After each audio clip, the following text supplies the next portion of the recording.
95-96 मध्ये सुरू झालेलं काम जवळपास 30-35 वर्षांनी पूर्ण होत आहे।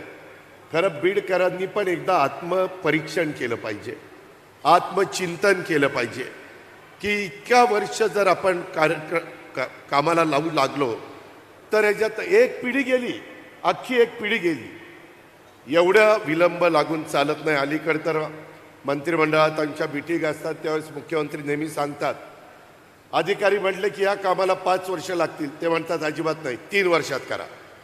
आता नवी टेक्नॉलॉजी आलेली आहे, आता AI तंत्रज्ञान आलेलं आहे, आता मोठ्या प्रमाणावर यांत्रिकीकरण झालेलं आहे। पूर्वीचा काळ आणि आताचा काळ जमीन आसमानाचा अंतर आहे। मनात जर ठरवलं, इच्छाशक्ती असेल तर काही घडू शकतं, फक्त त्यामध्ये इच्छाशक्ती दाखवली पाहिजे। आज मला या बीड आणि अहिल्यानगरच्या रेल्वेचा शुभारंभ माननीय मुख्यमंत्र्यांनी केला।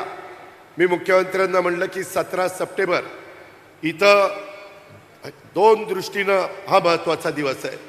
एक तर एकच तारा समोर आणि पायतळी अंगार अशा ध्येयधुद्ध भावनांनी ज्यांनी हैदराबाद मुक्ती संग्रामासाठी जीवाची बाजी लावून त्या काळामध्ये तुरुंगवास भोगला, हौतात्म्य पत्करलं,